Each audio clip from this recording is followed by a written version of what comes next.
जैसे एक गधा होता है, मतलब लिटरली एनिमल वाला नहीं, इंसानों में जिसे हम गधा बोलते हैं, तो वो गधा होता है तो वो गधा लगता है, लेकिन जब वो स्मार्ट बनने की कोशिश करता है या उसे लगता है कि उसे कितना कुछ पता है, तब वो कितना ज्यादा गधा लगता है ना। बस वैसे ही आज लगी है WWE की SmackDown. Okay, hello chatters. My name is Rohit and you are watching Wrestle Chatter.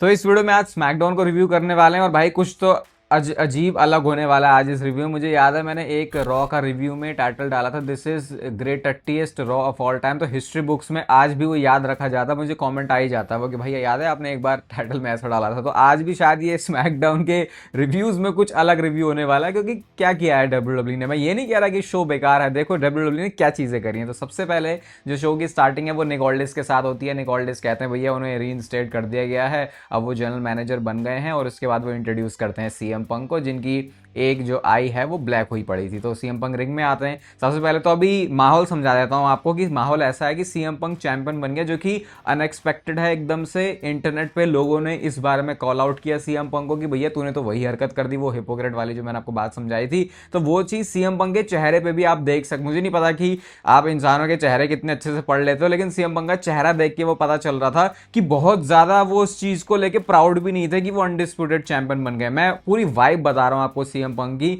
वही अगर ऐसा होता कि बहुत टाइम से टाइटल चेस करते करते सीएम पंक आता, तो सीएम पंक कुछ अलग ही नजर आता है। आपने वो डेफिनेटली उस टाइप की एनर्जी आज सीएम पंक में नहीं देखी होगी, क्योंकि बंदे को अंदर से पता है कि भाई वो क्या हुआ है, क्या किया है। अपने आप को जब बंदा कॉन्ट्राडिक्ट कर देता तो वो कुछ ऐसा ही फिर थोड़ा बिहेव करता। तो सीएम पंक रिंग में आके कहते हैं भैया मैंने बहुत ज्यादा मिस किया तुम लोगों को। कहते हैं मैं नेगोशिएट कर रहा था एनबीसी के साथ एक डील, और जैसे ही पता चला कि अनडिस्प्यूटेड चैंपियनशिप का मैच है, मैं भैया अपनी वाइफ को किस करके आ गया। और उसके बाद वही मंडे नाइट रॉ में सैमी ज़ेन को जो उन्होंने फेस किया था। और क्योंकि लास्ट टाइम उन्होंने ये बात बोली भी थी, एक लॉजिक यहाँ पे जरूर बना। देखो गलतियां हम निकालेंगे बहुत सारी, लेकिन लास्ट टाइम जो सीएम पंक का प्रोमो था उन्होंने बोला था कि चैंपियनशिप अपॉर्चुनिटी कहीं से भी आके टपक सकती है। तो वही चीज हुई उनके साथ। तो क्या वो बोल के ही गए थे इस उस टाइम पे कि भैया जब मैं वापस आऊंगा तो मुझे चैंपियनशिप के लिए मैच चाहिए? तब तो फिर है कि हाँ भैया उन्होंने पहले से सोच के रखा हुआ था। लेकिन अगर पहले से नहीं सोचा हुआ था, ये इस तरीके से हुआ है, तो फिर आप मान सकते हो कि हाँ भाई ये तो थोड़ा मतलब थोड़ी स्टोरी टेलिंग सी हो गई यहाँ पे। हाँ पहले से डिसाइड किया था कि भैया मैं टाइटल हार के जब दोबारा आऊंगा तो टाइटल के लिए ही लड़ूंगा।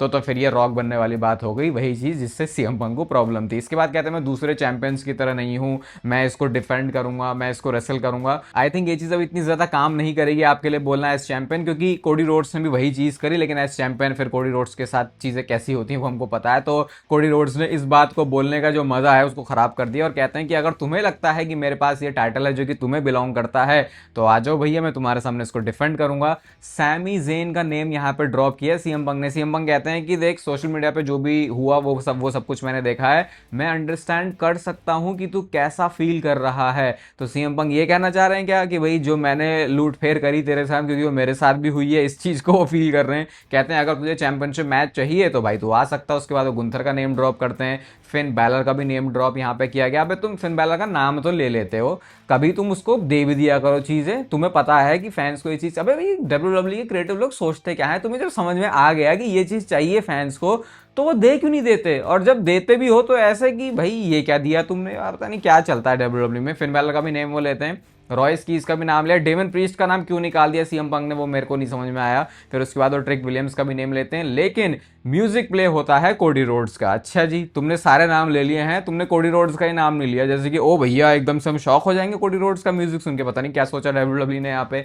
उसके बाद कहते हैं रिंग में वो आते हैं, और सबसे पहले आते ही वो सीधा आंखें चेक करते हैं सीएम पंक की। अब देखो इस चीज से प्रॉब्लम क्या है। अब आप ये मत सोचना कि आज रोहित भाई आए हैं बस स्मैकडाउन को रेलने के लिए या फिर इसमें कमियां निकालने के लिए। मैं तो बोल रहा हूँ कि स्मैकडाउन में इवेंटफुल चीजें हुई है। मैं ये नहीं कह रहा कि स्मैकडाउन बिल्कुल घटिया वाही आता है, मैं तो ये बता रहा हूँ कि ये जो ओवर स्मार्ट बनने की कोशिश करते हैं ये सीएम पंक, जैसे ही वो रिंग में थे कोडी रोड्स आए तो वो बंदा चेक कर रहा है इसकी आंखें कैसी हैं। अबे भाई हमें पता है अभी तुम मैच यहाँ पे सेटअप कर दोगे, सबको पता है वो चीज, तो तुम उसमें इंटेंसिटी तो बना के रखो। तुम क्या याद दिला रहे, तुम्हें लग रहा है कि ओ वाह बड़ा कूल कर दिया हमने तो, क्योंकि लास्ट टाइम कोडी रोड्स की आंखें भी ऐसी हुई थी तो सीएम पंक ने पूछा था, तो मैं भी पूछ लेता हूँ कोई फुल सर्कल मूवमेंट हो जाएगा। अबे आंख चेक करने से किसका फुल सर्कल मूवमेंट हो रहा है, ये इनके अपने दिमाग में कुछ चल रहा था पता नहीं, इसलिए उन्होंने ऐसा कर दिया। वो आके उनसे पूछते हैं कि भैया आंख तेरी कैसी है, तो सीएम पंग ने बोला कि हाँ भैया मुझे पता है कि तुझे मेरी आंख से फर्क तो पड़ता नहीं है, तो what do you want to talk about करके करके वो बोलते हैं कोडी रोड्स के स्टाइल में। कोडी रोड्स कहते हैं कि देखो भैया कुछ ऐसे टाइटल मैचेस होते हैं जो कि सालों से बिल्ड हो रहे होते हैं। सीएम पंग समझ जाते हैं कि भैया तुम कोडी रोड्स वर्सेस सीएम पंग के मैच की बात कर रहे हो, तो सीएम पंग कहते हैं कि देखो मुझे लगा था कि जब ये मैच होगा तो ये शायद रेसलमेनिया में होगा, लेकिन शायद अब इस मैच से हम लोग एक दूसरे से भाग नहीं सकते। कोडी रोड्स कहते हैं कि मैंने तो तुझे पहले ही बोला था जस्ट से व्हेन, तो कोडी रोड तो सीधा सीएम पंग ने बोल दिया व्हेन ऐसे करके, और इतना नकली सा लग रहा है। मतलब देखो हमको पता है कि Cody Rhodes versus CM Punk का मैच होगा, अब इनको स्टोरी तो कुछ देनी है भाई। इन्होंने इतनी जैसे होता जैसे जैसे जैसे कैसे बताऊं मैं, वो चीज बिलीवेबल ही नहीं लग रही। वो पता है हमको कि ये होगा, ऐसे होगा, ऐसे होगा। इन्होंने उसमें थोड़ा भी मिर्च मसाला डालने की कोशिश नहीं करी, जबरदस्ती का ऐसा एक्सप्रेशन की ऐसे अभी मैं वीडियो बनाते बनाते ऐसे बोलना चाहे हैं डर जाए मेरे से, तो ऐसे करके कोई डरेगा? अगर मैं ऐसे न्यूट्रल एक्सप्रेशन के साथ ऐसे देखूंगा भी कि जैसे मेरे को, मैं चाहता नहीं हूं कि जबरदस्ती डरा दूं किसी को, वो अंदर से जब आता है तो वो दिख जाता है, तो वो दिख गया भाई कोडी रोड्स और सीएम पंक के पूरे चेहरे पर।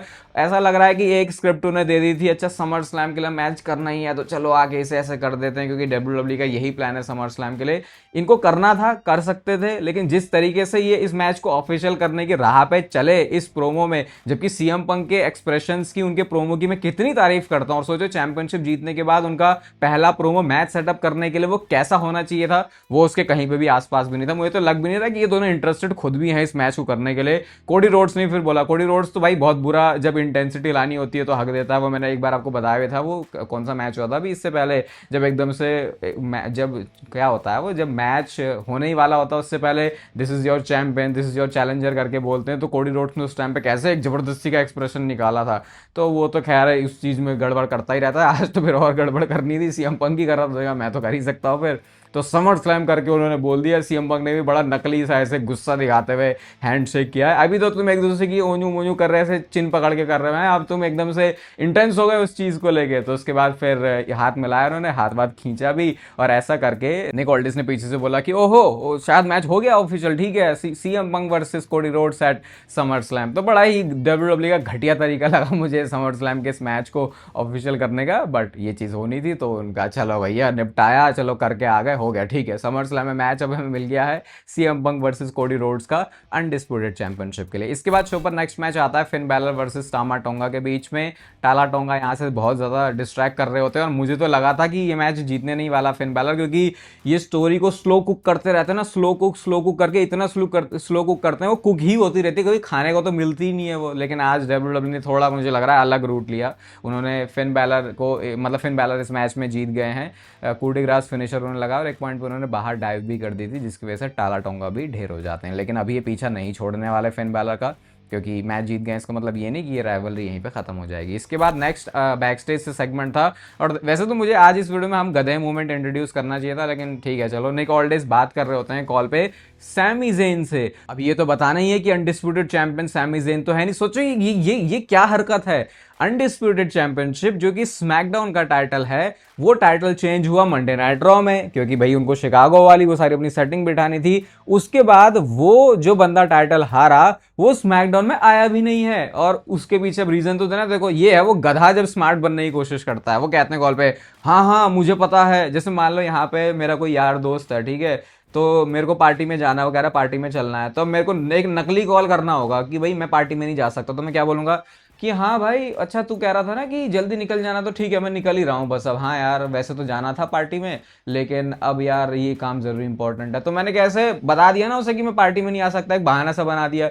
ऐसा ही बहाना इन्होंने यहाँ पे बनाया। निक ऑल्डिस कहते हैं कि हाँ मुझे पता है कि तुमने ही बोला था ना तुम मेंटल ब्रेक पे, मेंटल हेल्थ ब्रेक, ये क्या, ये कौन सा ब्रेक है भाई, ये नया क्या निकल के आया है? इससे पहले मैंने तो कभी नहीं सुना कि कोई सुपरस्टार मेंटल हेल्थ ब्रेक पे गया हो, लेकिन सैमी ज़ेन को उस चीज़ की ज़रूरत है, तो इसीलिए ये इनका एक्सप्लेनेशन था कि आज सैमी ज़ेन नहीं है शो पर। तो फिर वो मतलब ऐसा भी दिखा रहे हैं कि सैमी ज़ेन को इस बात से, ये भी लॉजिक, गधा लॉजिक पूरा बना रहा है। सैमी ज़ेन कह रहे हैं वहाँ पे कि मतलब ऐसा बता रहे हैं हमको, कॉल पे तो ऑब्वियसली होगा ही नहीं सैमी ज़ेन, तो वो ऐसा बताते हैं हमें कि सैमी ज़ेन को प्रॉब्लम हो गई इस बात से कि मैच कैसे ऑफिशियल हो गया। तो निक ऑल्डिस कहता है कि अरे भाई मैं जनरल मैनेजर हूँ, मेरे पास अथॉरिटी है इसको बनाने की, पता नहीं क्या ये डब्ल्यूडब्ल्यू कर रही है। गुंतर उसके बाद आते हैं, गुंतर कहते हैं कि भाई तू बहुत सारी गलत मिस्टेक्स यहाँ पे कर रहा है, अभी मैं तुझे एक मौका देता हूँ इसको फिक्स करने का। ये कहना चाह रहे होते हैं वो कि तूने मैच कैसे ऑफिशियल कर दिया, मैं कहाँ हूँ यहाँ पे, क्योंकि गुंथर को भी चैंपियनशिप मैच में आना है। तो निक ऑल्डिस ने ऐसे थोड़ा स्मार्ट बनते हुए ये कह दिया कि ठीक है मैं इसे कंसिडर करूंगा, और गुंथर ने वार्निंग दे दी थी कि भैया आज के दिन ही तुझे मुझे बताना होगा स्मैकडाउन खत्म होने से पहले, जो कि हिंट लग गया था कि डब्ल्यूडब्ल्यू अब इसको किस डायरेक्शन में लेके जाने वाली है। इसके बाद शो पर नेक्स्ट आते हैं जिमी एंड जेकब फाटू रिंग में। जिमी एंड जेकब फाटू घूमते तो साथ में है, लेकिन इनकी वाइब बिल्कुल भी मैच नहीं हो रही, दोनों एक दूसरे से बहुत ज्यादा अग्री भी नहीं करते हैं। कहते हैं सिर्फ एक ही काम करने के लिए हम लोग यहाँ पे आए हैं, कहते हैं सोलो सिकोवा चल अपना पिछवाड़ा बाहर लेके आ, निकल के आते हैं रॉयस कीज। जिमी उसे कहते हैं भैया रॉयस कीज तू सोलो सिकोवा जैसा तो लग नहीं रहा। तो रॉयस कीज कहते हैं लास्ट वीक तूने मेरा नेम मेंशन किया था, और वो कहते हैं कि ये जो तुम्हारा फैमिली बिजनेस है वो हमें अफेक्ट कर रहा है और मुझे ये सबसे ज्यादा कर रहा है। जिमी उसे कहते हैं कि वो भाई फैमिली बिजनेस क्या, ये ओटीसी बिजनेस है। रॉयस किस कहते हैं ओटीसी, अच्छा वही ओटीसी जो कि स्मैकडाउन में भी नहीं है।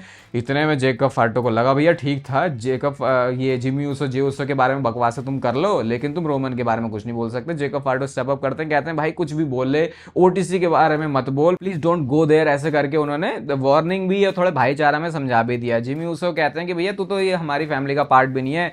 अब रॉयस कीज ने भाई एग्जैक्ट वही सेम बैक स्टेज वाली लाइन चेप दी।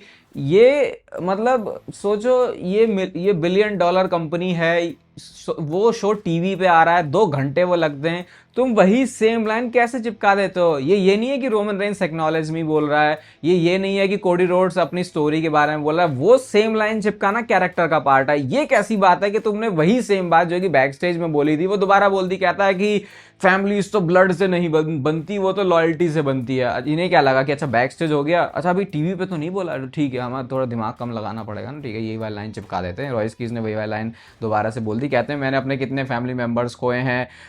अबे भाई पहली बात तो हमें ब्लड लाइन की फैमिली से लेना देना है, हमें क्या लेना देना क्योंकि तुम्हारी फैमिली क्या है, तुम जबरदस्ती अपनी फैमिली काय को घुसेड़ दे रहे हो उसमें। वो कह रहे हैं कि मेरी फैमिली में अब कोई बात करने के लिए नहीं है, मैसेज करने के लिए नहीं है, टेक्स्ट करने का। भाई गर्लफ्रेंड बीवी बना ले कुछ, तू वो कर ले जाके। ये हमें ब्लड लाइन फैमिली के अलावा दूसरी किसी फैमिली से क्या लेना देना, वही ब्लड लाइन की फैमिली से इसलिए लेना देना है क्योंकि ब्लड लाइन की स्टोरी है, वरना क्या ही लेना देना किसी को। जैसे कोडी रोड्स की स्टोरी थी तो फर्क पड़ता था कि हाँ अच्छा इसके पिताजी बहुत टाइम डब्ल्यूडब्ल्यू के साथ रहे हैं और उसके बाद फिर वो सब ठीक है। तो अब रॉयस कीज की फैमिली से पता नहीं किसको लेना देना है। रॉयस कीज कहते हैं मैं यहाँ पे लड़ने वड़ने तो नहीं आया हूँ और मैं फैमिली को खोना भी नहीं चाहता। 15 साल जेकब फाटू के साथ उनकी यारी दोस्ती रही है उसको बताते हैं। लेकिन फिर उसके बाद एक लाइन क्रॉस करने की बात होती है, तो जिमी ऊसो फिर जो है थोड़ा ऐसे चढ़ने लग गए कि भैया हम ठोक देंगे, हम बुरी तरह से ये कर देंगे।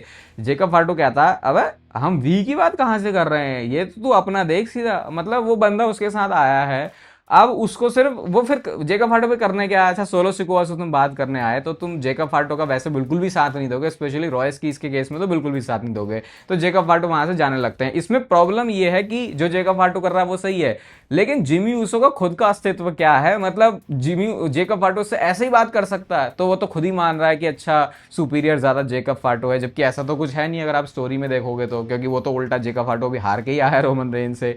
तो जेकब फाटो वहां से चले जाता है, कहता है मैं आउट हूं। तो जिमी ऊसो देख रहा है भाई ये क्या हो गया, तो मेरा साथ नहीं दे रहा। जिमी ऊसो ने इसके बाद मारा भी रॉयस कीज को, क्योंकि लाइन वो क्रॉस हो गई थी, लेकिन रॉयस कीज ने फिर उल्टा उनको बजा दिया। इसके बाद ये मैच सेटअप होता है और मैच सेटअप होते होते वो लड़ रहे हैं। मेन कहानी ये है कि जिमी ऊसो कॉर्नर पे चले जाते हैं, तो वो ऐसे टाइम आउट करते हैं कि मैं थक गया, पीछे से सोलो सिकोवा आता है। सोलो सिकोवा ने पंच मारा, उसके बाद वो स्पाइक मारने के लिए जा रहे होते हैं, लेकिन तभी जेकब फाटो का म्यूजिक प्ले हो जाता है।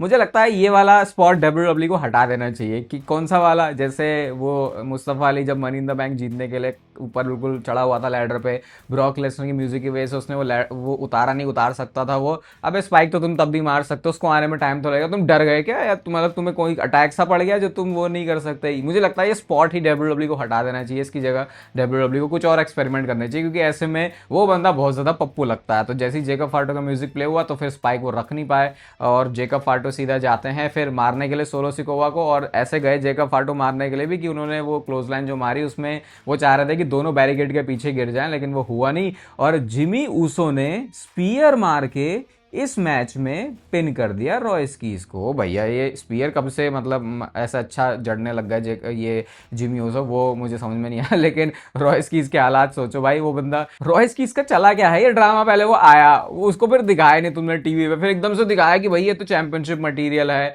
और अब वो जिमी यूसुफ के स्पीयर से ही पिन हो जा रहा है। तो वो मेरे को समझ में नहीं आया। उसके बाद क्या होता है कि अब मेन तो फोकस यही था कि सोलो सिकोवा अब क्या करेंगे यहाँ पे। तो सोलो सिकोवा एंड जेकब फाटो ने यहाँ पे ना एक दूसरे को पंचेस थ्रो किए, तो वो थोड़ी सी इंटेंसिटी दिखा रहे होते हैं वैसे कि जैसे सोलो सिकोवा भी मार सकता है जेकब फाटो को, जो कि इससे पहले तो बिल्कुल भी ऐसा लग नहीं रहा था। इससे पहले उन्होंने टोंगन ग्रिप में फंसाया होता है, तो मैच के बाद वो उनको रिंग के बीच में लेके जाते हैं कि अब यहाँ पे तेरा बाजा बजाऊंगा। उन्होंने मारा और जेकब फाटो ने आज रॉयस कीज को भी मार दिया। तो इसका मतलब शायद अभी ये ऑफिशियली स्प्लिट हो चुके हैं, इनकी कोई यारी दोस्ती 15 जो सालों की थी वो खत्म हो चुकी है। चेयर लगाते हैं सोलो सिकोवा के मुंह पे जेकब फाटो कॉर्नर पे उनको मारने के लिए, लेकिन सोलो सिकोवा को मारा नहीं, उन्होंने रोक दिया। उन्होंने बोला भाई ये लास्ट वार्निंग दे रहा हूँ, अगली बार से ऐसा कुछ होना नहीं चाहिए। तो क्या ये पटाने की कोशिश है सोलो सिकोवा को, पता नहीं क्या है, लेकिन आज जेकब फाटो ने अपना जो गुस्सा है वो थोड़ा सा संभाल लिया और उन्होंने वैसा नहीं बजाया सोलो सिकोवा को जैसा वो बजा सकते थे। इसके बाद बैक स्टेज से सीएम पंक का सेगमेंट था और उनको बताते हैं कि भैया गुंथर बड़ा अपसेट है कि चैंपियनशिप मैच अब ये वाला होगा।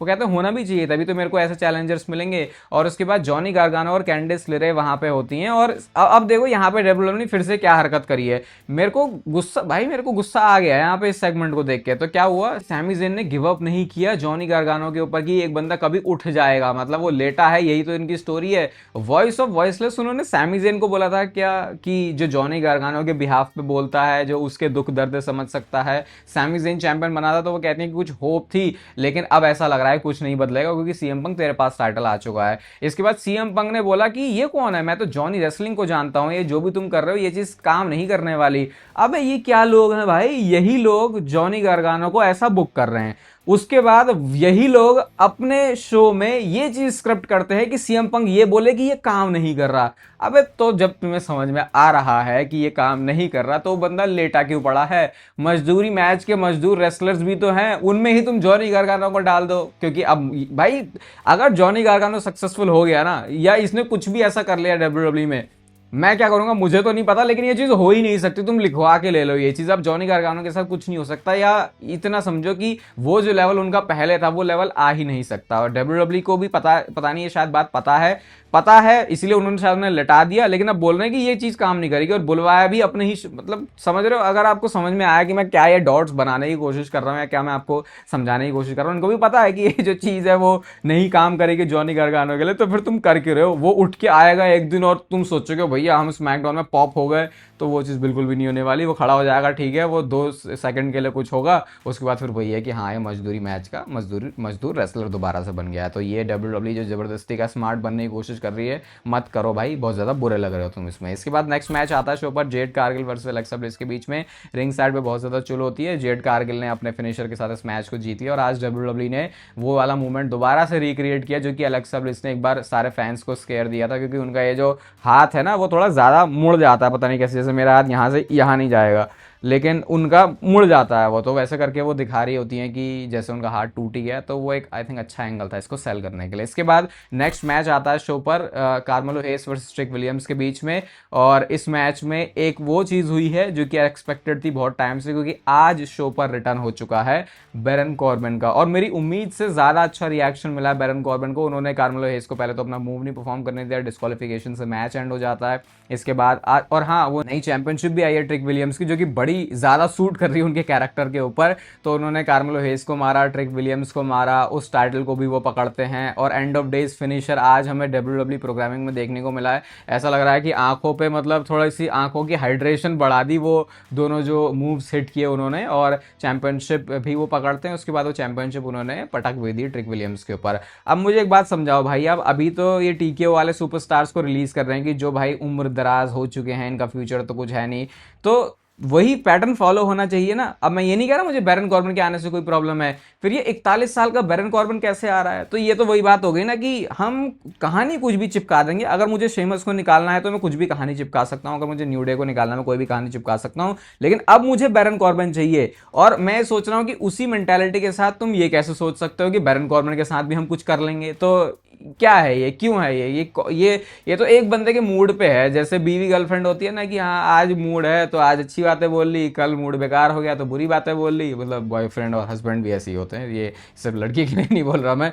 तो क्या है फिर ये बैरन कॉर्बन 41 साल का बंदा कैसे आ सकता है, तो वो मुझे समझ में नहीं आया। लेकिन ठीक है, मेरे को तो बैरन कॉर्बन को देख के सही लगा। लेकिन जो एक बंदा है मस्ती कर रहा है ना, जिसको जो चाहिए वो उस हिसाब से बुक कर देता है, ये चीज़ डब्ल्यू को आगे जाके बहुत ज़्यादा भारी पड़ने वाली है। और फिर शो के मेन इवेंट में आज वो चीज़ हुई है जिसने ऑलमोस्ट कंफर्म कर दिया कि निक ऑल्डर्स वापस आने वाले हैं डब्ल्यू के इन रिंग एक्शन में, वापस आने वाले हैं इन रिंग एक्शन में और डब्ल्यू में मैच रेसल करने वाले हैं। तो गुंथर रिंग में आते हैं, कहते हैं मैंने अपना टाइम ले लिया भाई, तूने बहुत आगे अपना डिसीजन बता।